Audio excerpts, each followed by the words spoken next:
Hello, അപ്പോൾ നമ്മളിന്ന് ബിരിയാണിയാണ് ഉണ്ടാക്കുന്നത്. കുവൈറ്റ് സ്റ്റൈൽ ബിരിയാണിയാണ്. അപ്പോൾ ആദ്യം എണ്ണ ഒഴിച്ചു, പിന്നെ മസാല എല്ലാം ഇടാണ്. കടുക് ഇട്ട നമ്മൾ പൊതുവേ കടുക് ഇഷ്ടമല്ലാത്തൊരു കടുകിടേണ്ട, പകരം നമുക്ക് കുക്കിംഗ് സീഡ്സ് ഇട്ടാൽ മതി. പിന്നെ നമ്മൾ ജസ്റ്റ് അതൊന്ന് കാഞ്ഞിട്ട് നമ്മൾ കുറച്ച് മസാല, ഏലക്ക, ഗ്രാമ്പ്, പട്ട എല്ലാം ഇട്ടു. പിന്നെ കറി ലീവ്സ് ഇട്ടു.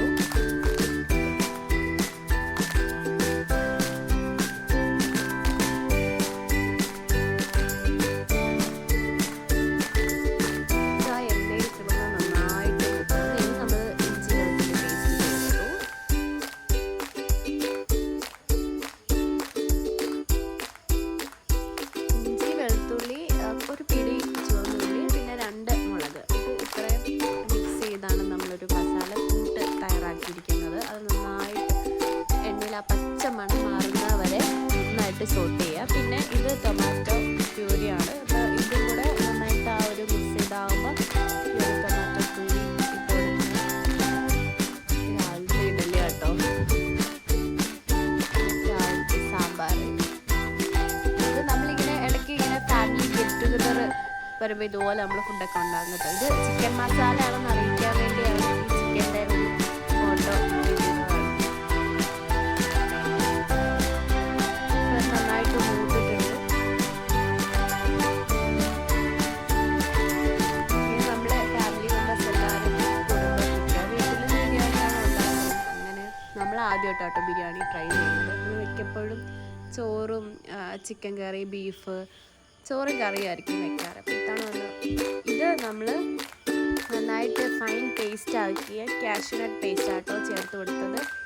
കാഷ്യൂനട്ട് പേസ്റ്റ് നന്നായിട്ട് അധികം വെള്ളം ഒഴിക്കാണ്ടാണ് നമ്മളിത് ചെയ്തെടുത്തത്. അതൊരു ഈ ചിക്കനിലാണെങ്കിൽ പോലും നമ്മൾ വേറെ ഒരു വെള്ളം ആഡ് ചെയ്യുന്നില്ല. ഈ ഒരു ചിക്കൻ കറിയിൽ നമ്മൾ വേറെ വെള്ളവും കാര്യങ്ങളൊന്നും ആഡ് ചെയ്യുന്നില്ല. ഈ ഒരു പേസ്റ്റും പിന്നെ ചിക്കൻ നമ്മൾ ചേർക്കുമ്പോൾ ചിക്കനിൽ എന്തായാലും വെള്ളം കാണും. അത് ഇറങ്ങിയാണ് ആ ഒരു ഗ്രേവി വരുന്നത്. അധികം ബിരിയാണിക്ക് അധികം ഗ്രേവി നമുക്ക് ഇങ്ങനെ ചിക്കൻ കറി പോലെ വെള്ളം പോലെ നമുക്ക് വേണ്ട. ഇതാ നമ്മുടെ കുക്ക്.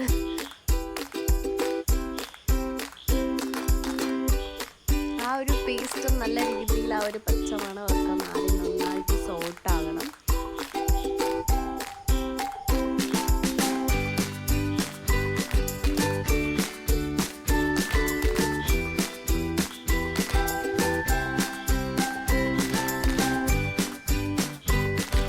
മസാലകളെല്ലാം ആഡ് ചെയ്യണം. മഞ്ഞൾപ്പൊടി, മുളക് പൊടി, പിന്നെ ചിക്കൻ മസാല, പിന്നെ ഗരം മസാല, മല്ലിപ്പൊടി, പിന്നെ അത് കുമിൻ പൗഡർ ഉണ്ടെങ്കിൽ നല്ലതാണ്. നോൺ വെജ് ആണെങ്കിലും വെജ് ആണെങ്കിലും കുമിൻ പൗഡർ ചേർക്കുന്നത് നല്ലതാണ്. കാരണം നന്നായിട്ട് ആ ഒരു നോൺ വെജിൻ്റെ ടേസ്റ്റ് ഒരു പുളിക്ക് ഹൈലൈറ്റ് ചെയ്തിട്ടുണ്ട്. നമ്മൾ ചിക്കൻ്റെ പൗഡറാണെന്ന് അറിയാൻ വേണ്ടിയാണ് പീസ് ഇട്ടിരിക്കുന്നത്. ഭയങ്കര ബുദ്ധിയാണ്. ഇത് നന്നായിട്ട് നമ്മൾ ആ മസാലയുടെയും പച്ചമണം പോണ വരെ നന്നായിട്ട് സോട്ട് ചെയ്ത് നമ്മളെടുക്കണം. അങ്ങനെ അതിലേക്ക് നമ്മൾ ചിക്കൻ ഇട്ടു, പിന്നെ ഉപ്പ് ഇട്ട് കൊടുത്തു. ഉപ്പ് ഇട്ടിട്ടില്ലായിരുന്നു. അപ്പോൾ ചിക്കൻ ഇതിലെ ഒരു ഇത് വെച്ചിട്ടാണ് നന്നായിട്ട് വെന്ത് സോട്ടാവുന്നത്. ഇത് ബിരിയാണി കഷ്ണമായുണ്ടാകട്ടെ ഇത്രയും വലിയ പീസ്. പൊതുവെ നമ്മൾ ബിരിയാണിയിൽ വലിയ പീസാണ് ഉപയോഗിക്കുന്നത്. അപ്പം ഇത് നല്ല രീതിയിൽ മസാല നല്ല രീതിയിൽ മൂടി വെച്ചിട്ട് വേണം വേവിക്കാൻ. കാരണം അപ്പം നന്നായിട്ട് വേവണം. കാരണം സാധാരണ നമ്മൾ എൻ്റെ വീട്ടിലൊക്കെ കുക്കറിൽ ചിക്കൻ നന്നായിട്ട് വേവിച്ചിട്ടാണ് നമ്മൾ കുക്കറിലൊക്കെയാണ് ചിക്കൻ വെക്കാറ്. അപ്പോൾ ഇതിപ്പോൾ ഇത്ര മെമ്പേഴ്സ് ഉള്ളതുകൊണ്ട് ഫാമിലി മുഴുവനും ഉണ്ട്. അമ്മേൻ്റെ ഫാമിലി ഫുള്ളുണ്ട്. അതാണ് നമ്മൾ ഇതാക്കി കണ്ടോ. നമ്മളത് തുറന്നപ്പം അതിലെ വെള്ളം ആവിയായി നിന്ന് ചിക്കനിലെ വെള്ളം കൂടെ ഇറങ്ങിയപ്പോൾ ഇതായി. പിന്നെ ഞാൻ അവിടെ വറുത്ത് വെച്ചിരിക്കുന്ന കാഷ്യൂനട്ടും ഒനിയനും ഒക്കെ ഇങ്ങനെ കഴിക്കാറുണ്ട്. ഇത് നമ്മൾ നെയ്യിൽ സോട്ട് ചെയ്തെടുക്കുന്ന കേട്ടോ ആ ഒനിയൻ ഇങ്ങനെ മുകളിലിങ്ങനെ പോകാനായിട്ട്. അപ്പോൾ ആ വെള്ളം നന്നായി ഇറങ്ങിയിട്ടുണ്ട് ആ ചിക്കനിൽ. കാരണം നമ്മൾ വേറൊരു പേസ്റ്റ് ഒഴിക്കുന്നത്. ഇത് നമ്മൾ തേങ്ങാപ്പാലാണ് ചേർക്കുന്നത്. കാഷ്യൂനട്ട് പേസ്റ്റ് നിങ്ങൾക്ക് ഇല്ലെങ്കിൽ നിങ്ങൾ ചേർക്കണ്ട, ഉണ്ടെങ്കിൽ മാത്രം ചേർക്കാം. കാരണം അതിന് വേറൊരു ടേസ്റ്റാണ്.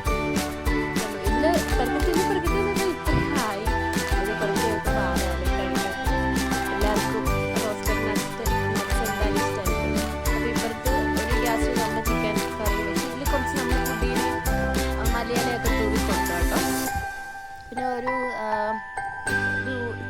പാത്രത്തിൽ നമ്മൾ ഉള്ളി വഴറ്റാനായിട്ട് വെച്ചു. ഇപ്പുറത്തൊന്നേരം നമ്മൾ അരി ഇട്ടു. ബിരിയാണി അരിയാണ്, കുഞ്ഞ് ബസ്മതി അരിയാണ് നമ്മൾ എടുത്തിരിക്കുന്നത്. അപ്പോൾ അത് നമ്മൾ ബസ്മതി അരി വേവിക്കുമ്പോൾ കുറച്ച് നാരങ്ങാനീരും കുറച്ച് എണ്ണയും ചേർത്തിട്ട് നാരങ്ങാനീര് നല്ല രീതിയിൽ ഒഴിച്ചിട്ട് ചോറ് വേവിക്കുകയാണെങ്കിൽ ഇതുപോലെ ഒരു അരിയിൽ മറ്റൊരു അരി തൊടാണ്ട് നല്ല രീതിയിൽ കിട്ടും. ഇല്ലെങ്കിൽ കുഴഞ്ഞു. പിന്നെ ഈ അരിക്ക് ഭയങ്കര വേവ് കുറവാണ്, പെട്ടെന്ന് എടുക്കാം. ഇതൊക്കെ എല്ലാവർക്കും അറിയാവുന്ന കാര്യമാണ്.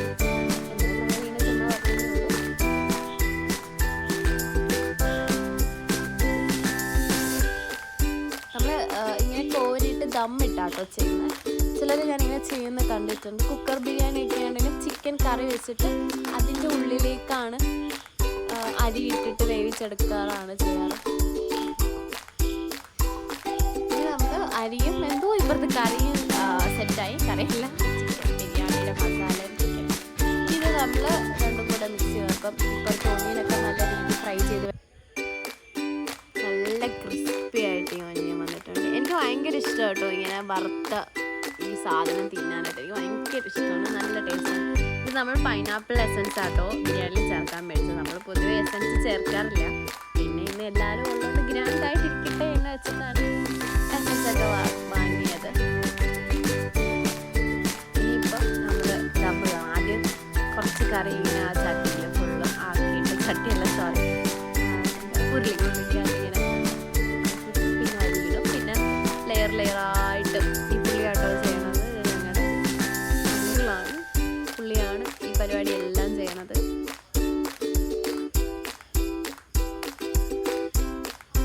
ഇങ്ങനെ നമ്മൾ ലെയർ ആദ്യം ചിക്കൻ കറി, പിന്നെ അതിൻ്റെ മുകളിൽ ചോറ്, പിന്നെ അതിൻ്റെ മുകളിൽ നമ്മൾ ഈ ഫ്രൈ ചെയ്ത് വെച്ചിരിക്കുന്ന ഒനിയനും ഡ്രൈ ഫ്രൂട്ട്സ് ഒക്കെ നന്നായിട്ട് വെതറിയിടും. പിന്നെ മല്ലിച്ചപ്പ് നമ്മളിവിടെ മല്ലിയില്ല എന്നാട്ടോ പറയണത്. എൻ്റെ ഫ്രണ്ട്സൊക്കെ മല്ലിച്ചപ്പ് എന്നൊക്കെ പറയുന്നത് കേട്ടിട്ടുണ്ട്. അങ്ങനെയാണ് എനിക്കും ആ ഒരു ഇത് വന്നത്.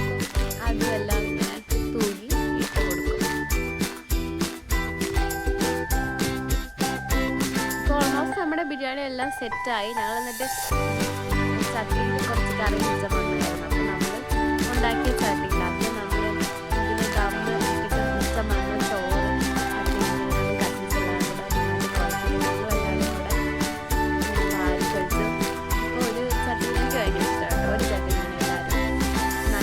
കഴിക്കുവാണെങ്കിൽ നല്ല രസമാണ്.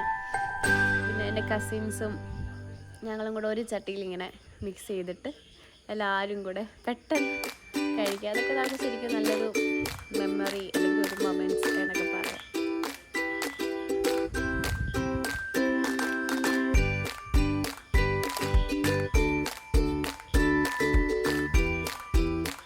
വലിയ പീസ് ആയതുകൊണ്ട്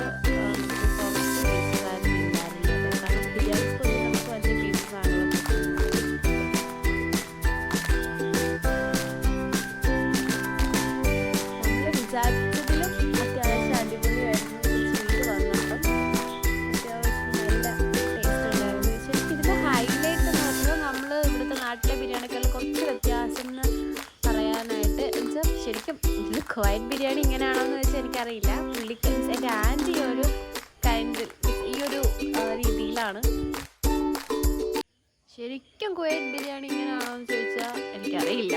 പിന്നെ എൻ്റെ ആൻറ്റി ഈ ഒരു രീതിയിലാണ് ചെയ്യണത്. ശരിക്കും നമ്മുടെ നാട്ടിൽ ബിരിയാണിയായിട്ട് വ്യത്യാസം എന്നാന്ന് വെച്ചാൽ ശരിക്കും നാട്ടിൽ നമ്മൾ ചിലർ എനിക്കറിയില്ല, ഞങ്ങളൊന്നും പൊതുവേ കാഷ്യൂനട്ട് പേസ്റ്റ്, ടൊമാറ്റോ പ്യൂരി ഇതൊന്നും നമ്മളധികം ചേർക്കാറില്ല. കാഷ്യൂനട്ട് പേസ്റ്റ് നമ്മൾ പൊതുവേ ചേർക്കാറില്ല. അത് കൂടുതലും വേറെ ചിക്കൻ കറിയിലാണ് നമ്മളത് ശരിക്കും ആഡ് ചെയ്യുന്നത്.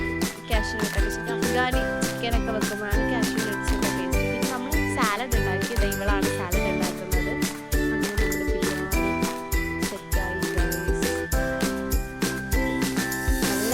ായിരുന്നു ആ ഒരു ദമ്മ് പൊട്ടിച്ചപ്പം.